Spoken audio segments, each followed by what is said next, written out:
नमस्कार, मैं डॉक्टर अभिषेक शर्मा, योग प्राकृतिक चिकित्सा अधिकारी। आज हम बात करते हैं योग प्राकृतिक चिकित्सा अधिकारी की जो 2022 में आरपीएससी के द्वारा एग्जाम हुई थी, उसके पेपर सोल्व के बारे में बात करते हैं। उसके सेकंड पार्ट के बारे में हम बात करते हैं। तो हम बात करते हैं क्वेश्चनों के बारे में। किस प्रकार के स्पोर्ट रूबियोला में पाए जाते हैं, इसके बारे में ऑप्शन दिए गए हैं, 4 ऑप्शन। इसमें जो पहला ऑप्शन है कोलिप स्पॉट, इसके अंदर पाए जाते हैं। जो स्पॉट होते हैं उनको कोलिप स्पॉट कहते हैं। इसके अलावा नेक्स्ट क्वेश्चन की बात करते हैं हम।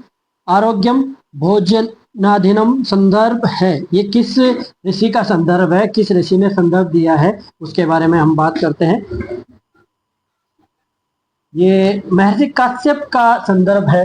कश्यप ने ऐसा कहा है, आरोग्यम भोजनाधीनम संदर्भ, ये काश्यप का संदर्भ है। 33 नंबर क्वेश्चन के बारे में बात करते हैं। विटामिन डी की वयस्क व्यक्ति के लिए मात्रा की आवश्यकता होती है। ये 4 ऑप्शन दिए गए हैं, 200 से 400, 400 से 1000, 1000 से 1400, 1200 से 1400। तो इसमें 2 नंबर ऑप्शन है वो सही है, 400 से 1000 IU यूनिट प्रतिदिन एक व्यक्ति को, वयस्क व्यक्ति को विटामिन डी की आवश्यकता होती है। अब नेक्स्ट क्वेश्चन की बात करते हैं। ओवुलेटरी मासिक स्राव में कौन से दिन हर्ण विलुप्त होते हैं? ओवुलेटरी मासिक स्राव में कौन से दिन हर्ण जो बनते हैं वो विलुप्त होते हैं, ऐसा पूछा गया है। तो इसमें 14, 21, 18, 30 दिए गए हैं। तो इसमें जो सही आंसर है वह है 21वें दिन जो हर्ण बनते हैं ओवुलेटरी मासिक स्राव के दौरान, वो विलुप्त हो जाते हैं। इसके बाद में हम नेक्स्ट क्वेश्चन की बात करते हैं। पेलाग्रे किस विटामिन की कमी से होता है? पेलाग्रा जो रोग होता है वो किस विटामिन की कमी से होता है? इसमें B1, B2, B3, B12 दिया गया है। तो B3 की कमी से पेलाग्रे रोग उत्पन्न होता है, ये आप ध्यान रखें। निम्न में से कौन सी लाइव एंटीट्यूटेड वैक्सीन है? निम्न में से कौन सी लाइव एंटीट्यूटेड वैक्सीन है, इसके बारे में बात करते हैं। तो लाइव वैक्सीन जो है वो कौन सी है? तो BCG की जो वैक्सीन है वो लाइव वैक्सीन है, ये आप ध्यान रखें। BCG का जो टीका लगता है वो लाइव टीका होता है, लाइव वैक्सीन के अंतर्गत आता है। इसके अलावा नेक्स्ट क्वेश्चन की बात करते हैं। किस देश ने सर्वप्रथम परिवार नियोजन को राष्ट्रीय प्रोग्राम में शामिल किया गया था? जीके का क्वेश्चन भी है और हेल्थ प्रोग्राम है अपने, उनसे भी रिलेटेड है। किस देश ने सर्वप्रथम परिवार नियोजन को राष्ट्रीय प्रोग्राम घोषित किया गया? तो अपन अनुमान लगा सकते हैं कि भारत में अपने यहाँ जनसंख्या का स्फोट हुआ था, उसकी वजह से भारत देश ने ही सबसे पहले इसको राष्ट्रीय प्रोग्राम के रूप में घोषित किया गया था, शामिल किया गया था। नेक्स्ट क्वेश्चन की हम बात करते हैं। उपदा रहित चिकित्सा है, उपदा रहित चिकित्सा है, कौन सी चिकित्सा है जो उपदा रहित चिकित्सा है? जो नैस्टिक चिकित्सा है वो उपदा रहित चिकित्सा है, ऐसा बताया गया है। इसके अलावा नेक्स्ट क्वेश्चन की बात करते हैं, बहुत ही शानदार क्वेश्चन है। प्राकृतिक चिकित्सा दिवस कब मनाया जाता है? ये एक प्राकृतिक चिकित्सक के लिए सम्मान की बात होती है और सबको याद होना चाहिए कि प्राकृतिक चिकित्सा दिवस कब मनाया जाता है। 18 नवंबर को प्राकृतिक चिकित्सा दिवस मनाया जाता है, जो उरुलिकाचन में महात्मा गांधी जी ने जो आश्रम की स्थापना की थी उसी की दिन से ये मनाया जाता है, 18 नवंबर। इसके नेक्स्ट क्वेश्चन की बात करते हैं। काला अजर का क्या कारण है? काला अजर का कौन सा बैक्टीरिया वायरस है जो कारण है? उसके बाद लेशमेनिया डोनोवनी जो है वो इसका रोगवाहक है या रोग उत्पन्न करने वाला है। इसके बाद में मंकी फेस साइन पाया जाता है। मंकी फेस साइन किसके अंदर पाया जाता है? ये मरमस जो होता है उसके अंदर मंकी फेस साइन पाया जाता है, ये याद रखें। विश्व स्वास्थ्य दिवस कब मनाया जाता है? ये याद रखें, बहुत अच्छा क्वेश्चन है, जीके का भी है और स्वास्थ्य जो अपने हेल्थ प्रोग्राम है उनका भी उनके अंदर भी ये क्वेश्चन पूछा जाता है। 7 अप्रैल को ये क्वेश्चन, 7 अप्रैल को विश्व स्वास्थ्य दिवस मनाया जाता है। राष्ट्रीय टीबी नियंत्रण का कार्यक्रम कब शुरू किया गया? 1962 के अंदर राष्ट्रीय टीबी नियंत्रण कार्यक्रम शुरू किया गया था। जो 2 नंबर ऑप्शन है वो आप ध्यान में रखें। MMR वैक्सीन दिया जाता है। MMR जो वैक्सीन है वो कैसे दिया जाता है ये पूछा है। इंट्राडर्मल या सबक्यूटेनियस या इंट्रामस्कुलर या इंट्राविनस? ये सब क्यूटेनियस के रूप में इसको दिया जाता है। जो 2 नंबर है वो है एमएमआर वैक्सीन है, जो सब क्यूटेनियस तरीके से इसको दिया जाता है। इसके अलावा फ्लैग साइन पाया जाता है। फ्लैग साइन किसमें पाया जाता है?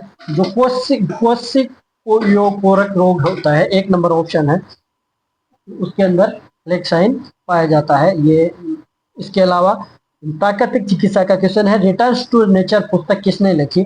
एडोल्फ जूस्ट के द्वारा ये लिखी हुई पुस्तक बहुत अधिक प्रसिद्ध पुस्तक है। एडोल्फ जूस्ट ने ये पुस्तक लिखी थी, returns to nature. Next question की बात करते हैं, विद्रावक गुण किस तत्व का है? विद्रावक गुण किस तत्व का है? ये पृथ्वी तत्व में विद्रावक गुण पाया जाता है, तो याद रखें विद्रावक गुण पृथ्वी तत्व का है। नकारात्मक भोजन है, नकारात्मक भोजन कौन सा है? इसमें fast food, fried food, polished rice या फास्ट फूड, ये सारे ही हैं जो सभी है जो नकारात्मक भोजन है। पॉजिटिव डाइट कोई भी नहीं है, तो इसमें 4 नंबर ऑप्शन सही होगा कि ये सभी नकारात्मक भोजन है। व्हीट ग्रास ऑयल किसका स्रोत है? जो व्हाइट ग्रास ऑयल है वो किसका स्रोत है? ये विटामिन ई का बहुत अच्छा स्रोत है। जो व्हाइट ग्रास जवारे जिनको कहते हैं, जवारे का जूस जिनको कहते हैं अपन, वो किसका स्रोत है? तो ये विटामिन ई का बहुत अच्छा स्रोत है जो इनफर्टिलिटी में काम आता है। एक 4 नंबर जो ऑप्शन है वो इसमें सही होगा। नेक्स्ट क्वेश्चन की बात करते हैं, निम्न में से कौन सा प्राकृतिक चिकित्सा का सिद्धांत में शामिल नहीं है? याद रखें, क्वेश्चन को थोड़ा सा ध्यान से पढ़ें। निम्न में से कौन सा प्राकृतिक चिकित्सा का सिद्धांत नहीं है? प्रकृति स्वयं चिकित्सक है, ये बिल्कुल प्राकृतिक चिकित्सा का सिद्धांत है। रोगों का कारण कीटाणु नहीं है, ये भी प्राकृतिक चिकित्सा का सिद्धांत है। सभी रोगों का कारण और निवारण एक है, ये भी प्राकृतिक चिकित्सा का सिद्धांत है। चिकित्सा शरीर की नहीं बल्कि रोग की होती है, ये नहीं है, ये सिद्धांत नहीं है प्राकृतिक चिकित्सा का। प्राकृतिक चिकित्सा कहती है कि किसी भी रोग की चिकित्सा नहीं की जाती, पूरे शरीर की चिकित्सा की जाती है। 4 नंबर ऑप्शन इसमें सही होगा।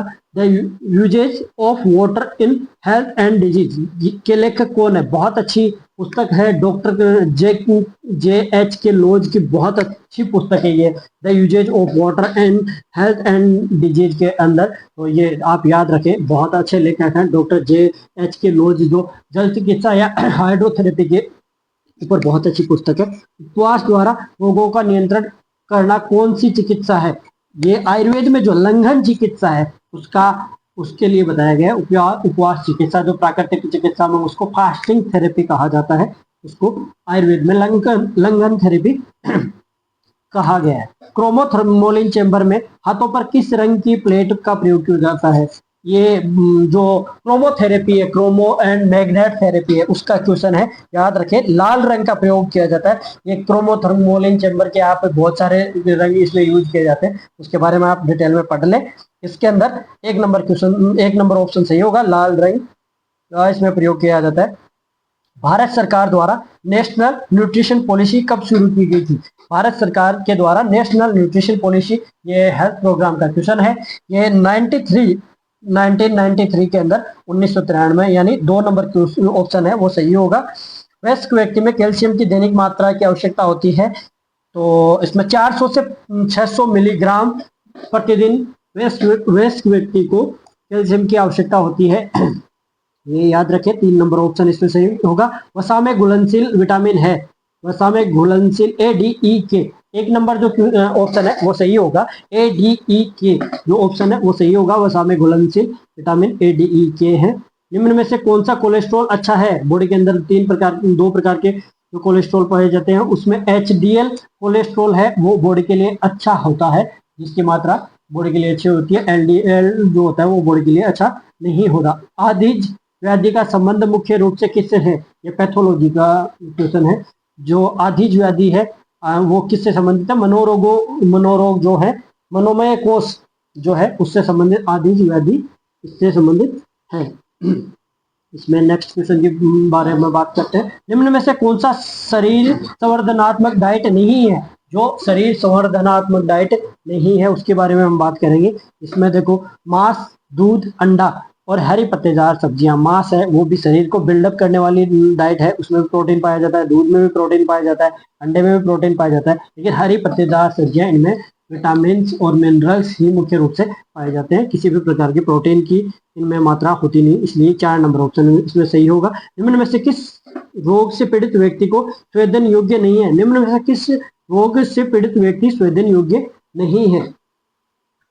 ये पूछा गया है। प्रतिशाय में स्वेदन योग्य नहीं है, ये पूछा गया है। प्रतिशाय में स्वेदन दे सकते हैं, काश में, हिक्का में, अतिसार में हम स्वेदन नहीं कर सकते, तो ये ध्यान रखें, अतिसार वाले व्यक्ति को अपन स्वेदन नहीं करेंगे। इससे जो नेक्स्ट क्वेश्चन है वो अपन नेक्स्ट पार्ट में बात करेंगे। धन्यवाद।